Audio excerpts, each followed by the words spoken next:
Okay, we're back live here on our big broadcast. We are coast to coast. We are border to border on iHeartRadio today and AMFM247.com. Tune in, iTunes. And we have got a great guest with us today here on our big program. Larry Folk is with us. Larry, welcome back to the big program. You are tremendous. Thank you for coming back on the show with us.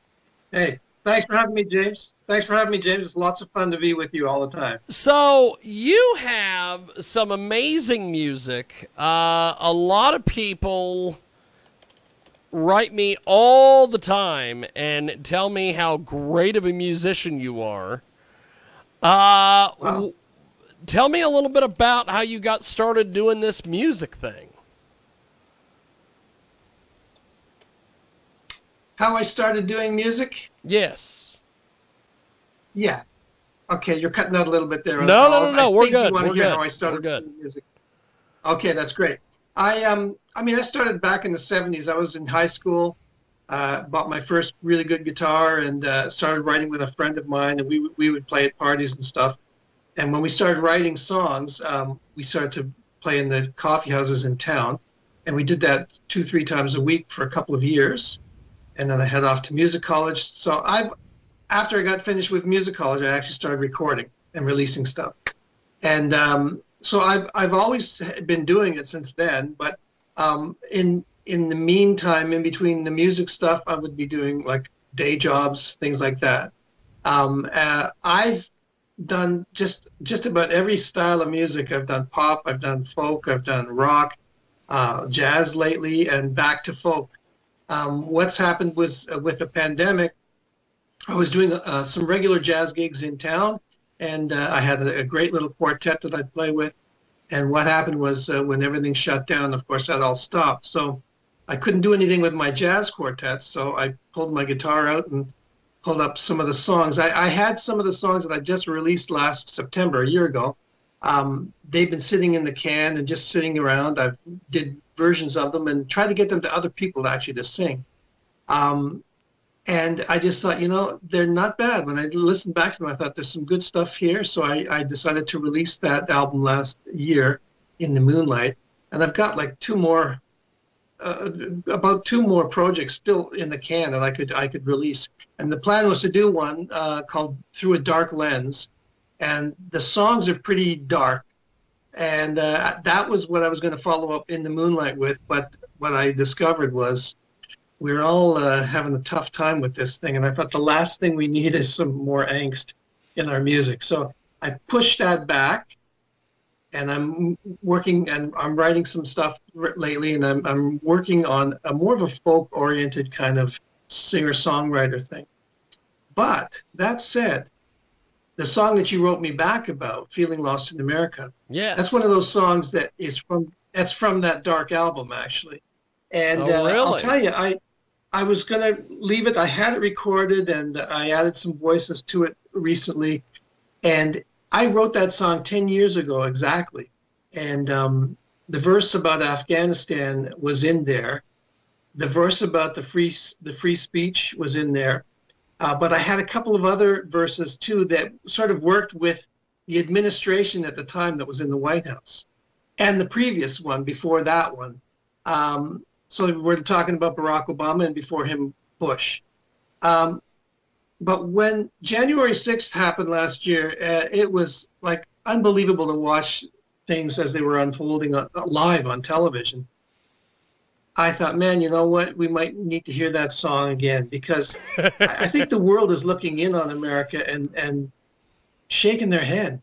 We're shaking our collective head, wondering where is this nation right now, and where are its people? And they're good people, but I think that you're so divided down there, And I mean, we're divided up here in Canada too. Don't get me wrong, but I mean, you guys are truly a light in the world's eyes, and that's why I think we're all scratching our head when we see things like that.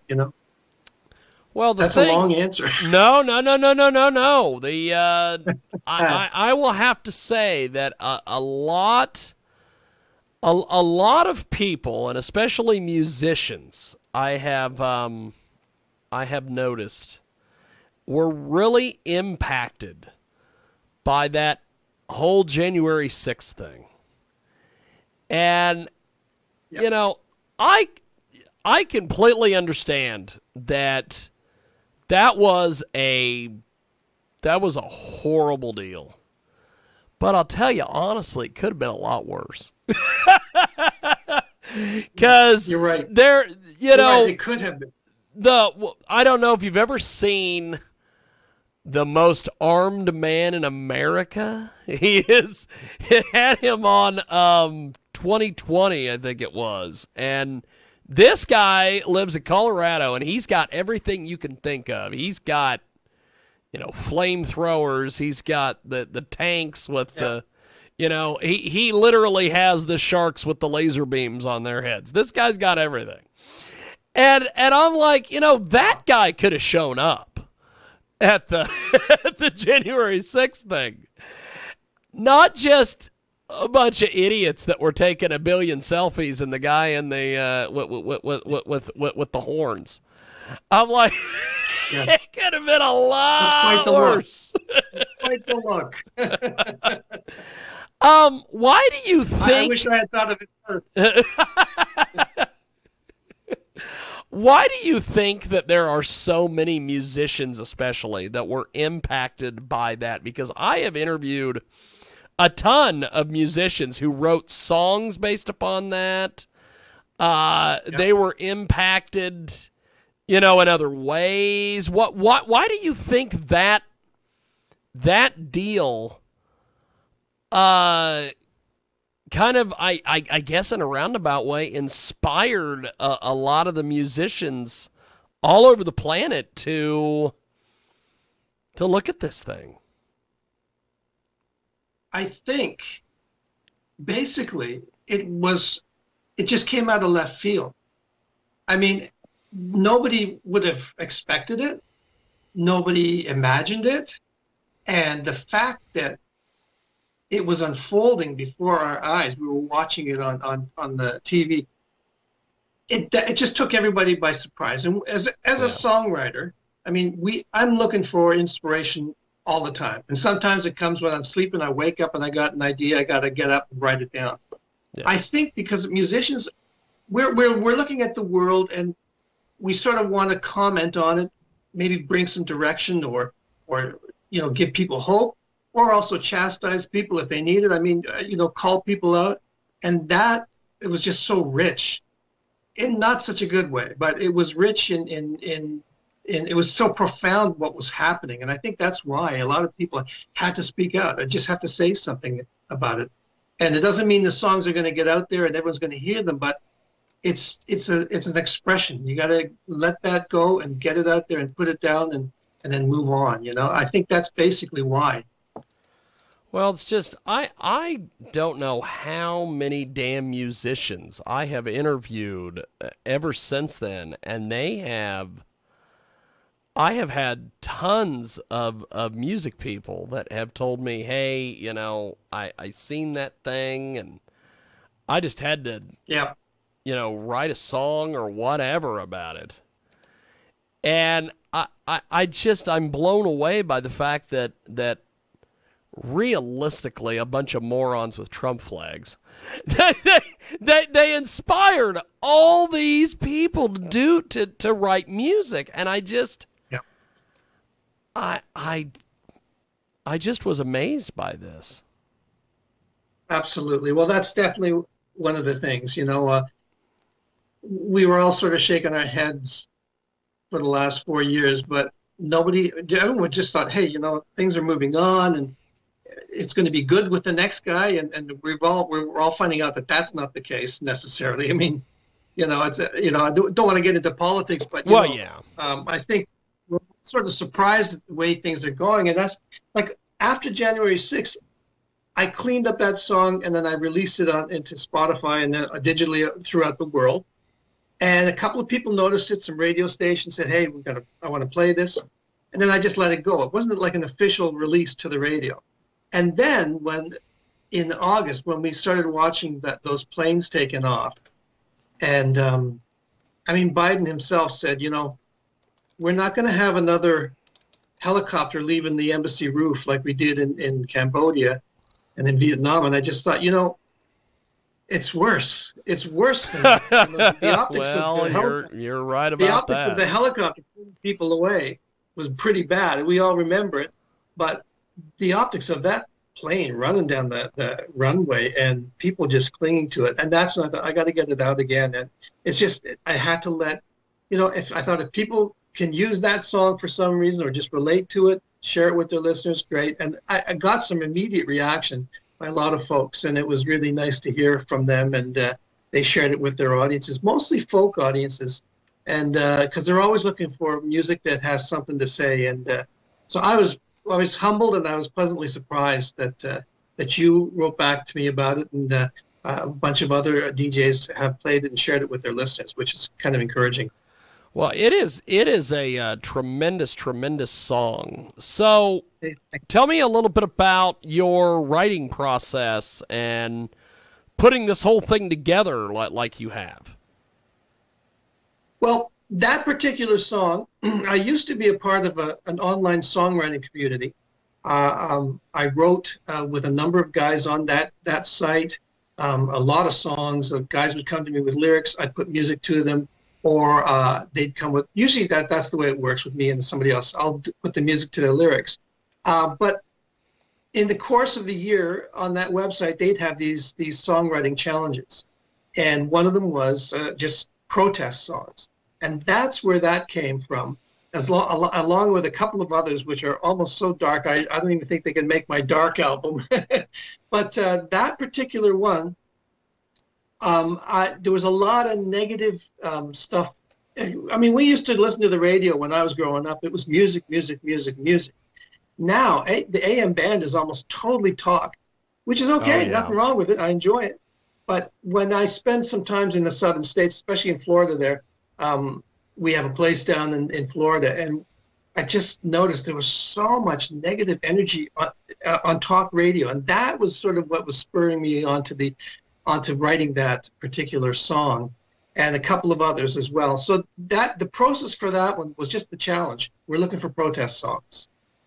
So at the same time, I wrote a song about Woodstock Nation, and I said, it's what happened to all the hope and the visualizing of a good future that was happening kind of at Woodstock. It was a crazy time, but it was a hopeful time. And I'm sort of thinking and saying, look, all these guys that were in Woodstock, they're all big business guys now, a lot of them, and totally all those values that they were touting at Woodstock are gone. So my song is called Woodstock Nation. And on my website, on my YouTube channel, you can actually hear that song. So what I did was a kind of a rip-off of CSNY. I sort of sang all three parts, and it sounds kind of like Joni Mitchell's Woodstock song, and the way CSN did it. And it's sort of I guess a parody of that, but it was trying to say something. So the words were very important for me, and I wrote that with a fella on that website. So a lot of times for these particular songs, it was to fill a challenge. But sometimes, like I say, I'll wake up with a line in my head or a lyric, and I'll jot it down. It's weird, but that's getting me up at 3 or 4 in the morning, and you get some ideas. And that if I don't write them down, they're gone. A lot of times I think, no, I can remember it. I'm trying to visualize the notes in my head, what they would look like written down. But in the morning, it's just not the same. Fantastic. We have got a great guest with us today. Lawrence Folk joins us here on our big broadcast. And just amazing, amazing stuff. So where do you see your music over the next couple months or so heading into the holidays? Well, I do plan to do a holiday album, as a matter of fact, but I'm not going to be doing it too soon. I've got another one in the works right now. Because I've been dealing with folk radio and Americana music and almost like a bluegrass kind of format, I'm going to continue in that direction. Once the jazz clubs open up here, I'll probably still be doing some of that. But what I'd like to do is get some of these songs out. I mean, I'm 63 years old now, And for some guys, I mean, I'm not Tony Bennett. Tony Bennett's 95, I think, and he just released a new album with Lady Gaga.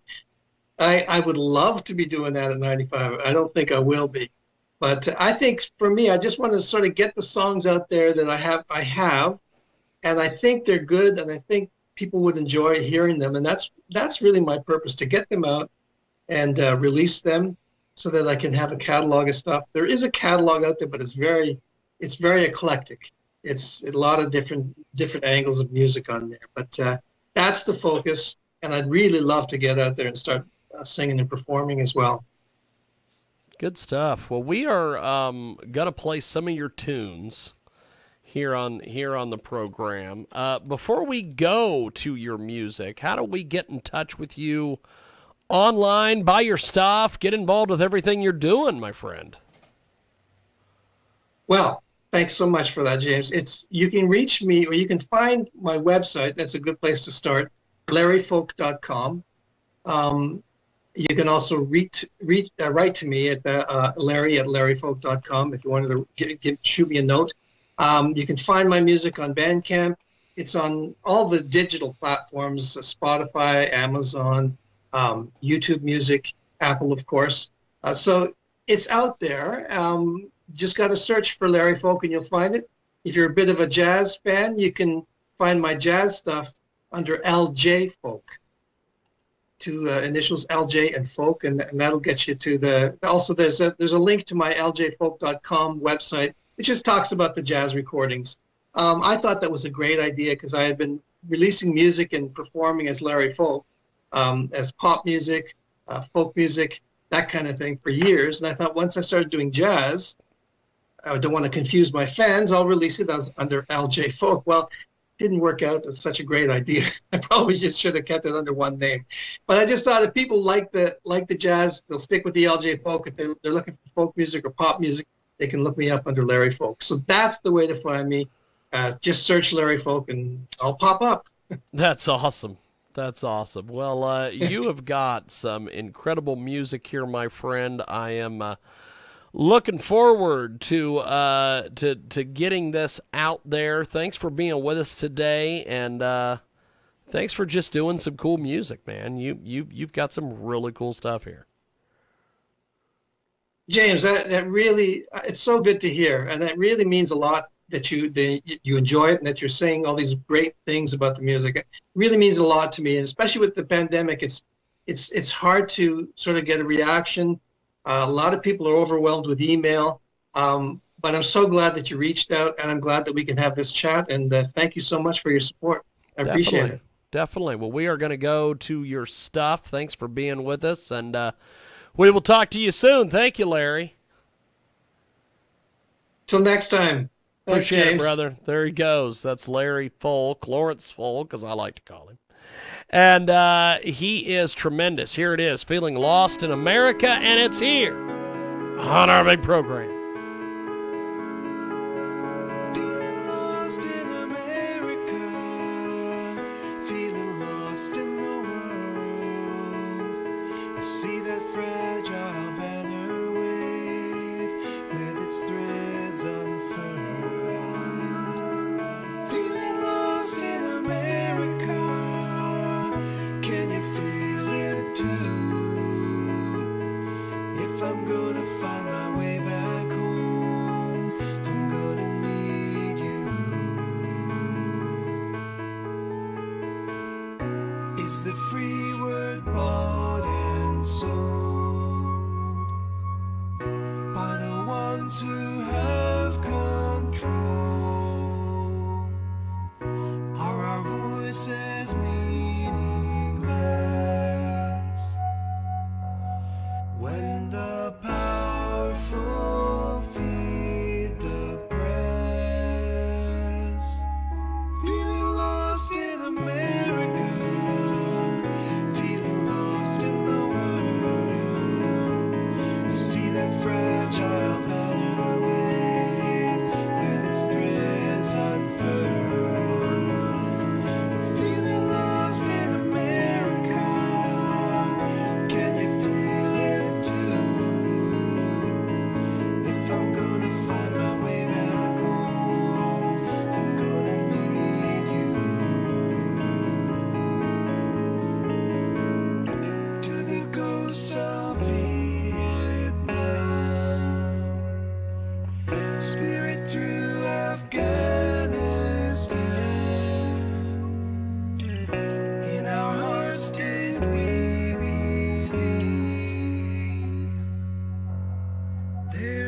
sun.